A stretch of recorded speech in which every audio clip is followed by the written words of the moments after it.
Hey there, I have a question to ask you. Did AI just make us unspecial? I want to ask you that, but first, if you've never seen me, heard me, or maybe even forgot about me, I want to introduce myself. My name is Kimberly Inez Mays. I teach mission driven people how to utilize AI without the manipulation, hype, or the bro marketer nonsense so that you can have more aha moments and fewer headaches. Now let's get into it. What do I mean by AI making us unspecial? Well, this is going to be a lot different than a lot of my other recordings, a lot of my other videos. Sometimes I teach concepts or I teach philosophies or I tell you how to do something. This is going to be a little different, but I think it's going to be worth the listen. And I'm going to try to keep it short so that you can watch the whole thing because I know attention spans and all of that. So here we go. Did AI make us unspecial?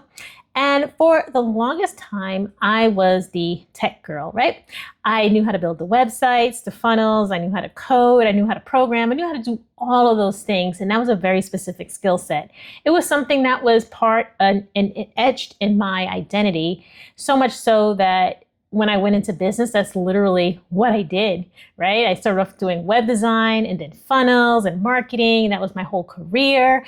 And I was good at it. I still am good at it. So kind of fast forward to like where we are now. I pivoted, I transitioned into AI about 2023, became super fascinated and enamored with it. So back then, the consumer-based systems, ChatGPT, I think Gemini wasn't a thing. It was called Bard, and I think Claude was in its infancy. The systems were very, very primitive, so you couldn't do a whole lot with them.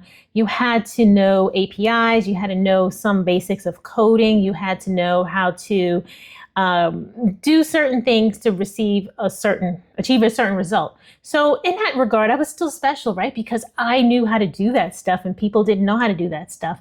And even though we had ChatGPT could spit out a bunch of content, you still had to use a lot of connectors and plugins and know how to, attach and mix and match different things. And that was very unique and it was very hidden. And it was something I said, okay, I can make a thing out of this. But fast forward to today, right? The barrier of entry has been a lot lowered. And I think what I'm feeling now is what a lot of people have felt in previous years. So let me tell you a little story.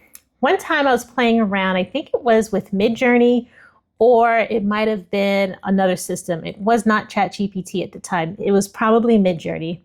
I had just created this cool thing. I thought it was kind of funny, or it wasn't funny, but I thought it was just really interesting. I could control the lighting. I can control like the look and feel and the pose of the character. I forgot exactly what I made, but I won't forget about the person that I showed it to. The person I showed it to was a graphic designer, and I just wanted to show her what she could do with AI because I knew that what she can do with AI could far surpass what I can do with AI. So I showed it to her and she said, wow, I'm not going to have a job. Actually, she said, dang, I'm not going to have a job. And I thought to myself, wow, this is really sad. I did not mean to make her feel bad or make her feel sad. I just wanted to show her something cool, show her a cool tool that she can use within her work. But that is the feeling of displacement so many people have. And it's not just people who create art. It's people who create music. There's people who are, thought leaders, service providers, whatever knowledge work that you have, right? There's an AI for that. And even though you may not be displaced yet, there is that feeling like, wow, dang, am I unspecial? And I think right now it's hitting AI practitioners. And why I feel like it's hitting AI practitioners, myself included, and why I'm feeling this way is because I put so much of my identity in the core of who I am into my outputs.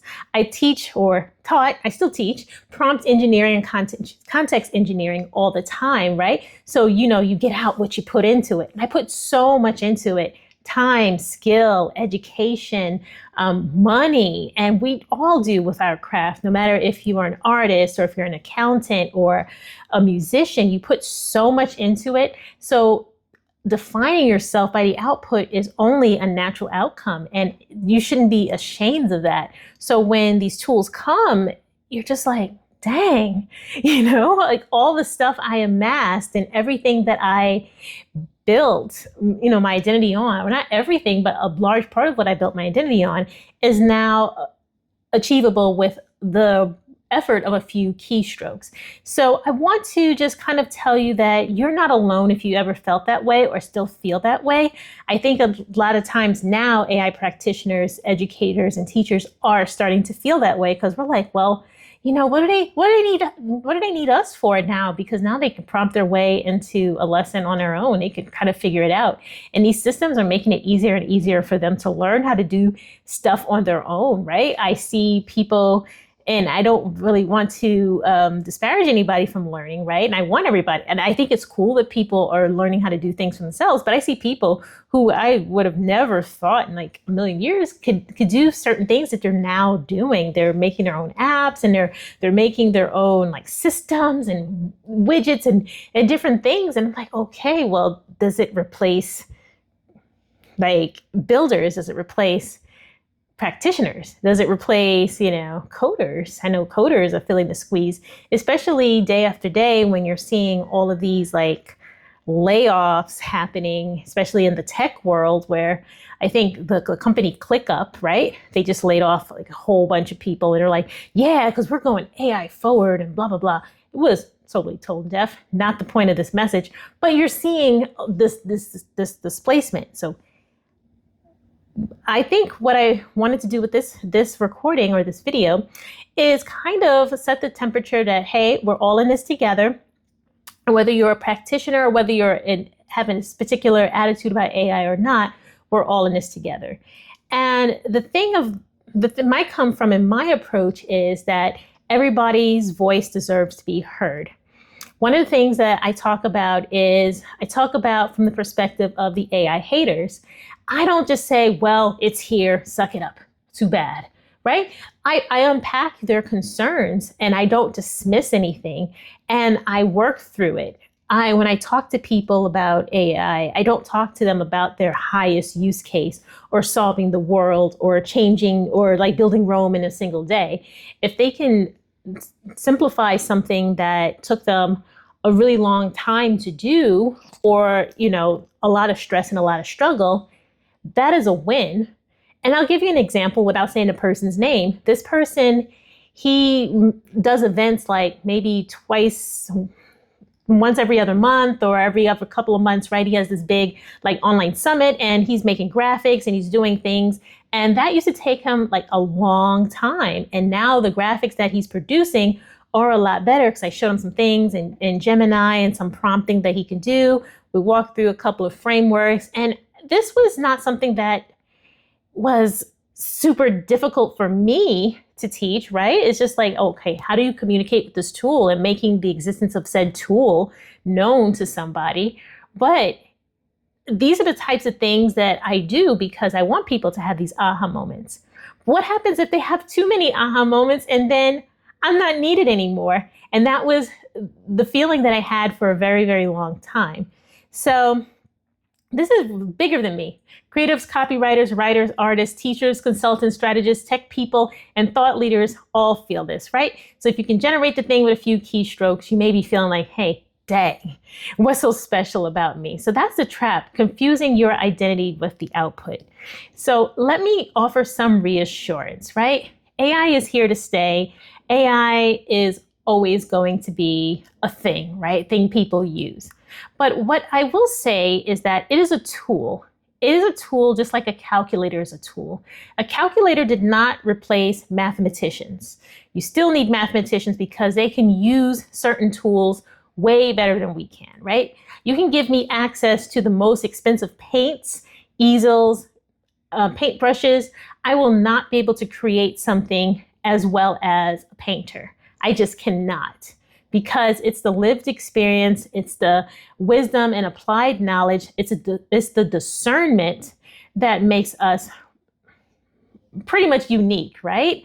In that sense. And I think as we learn these tools, as we adapt to them and as we get better than the casual users who want to take the shortcuts in producing the same outputs that we spent all of our lives producing, we're going to just surpass them because we're already good at what we're doing, right? And this is not for just AI practitioners, coders, or developers or anything.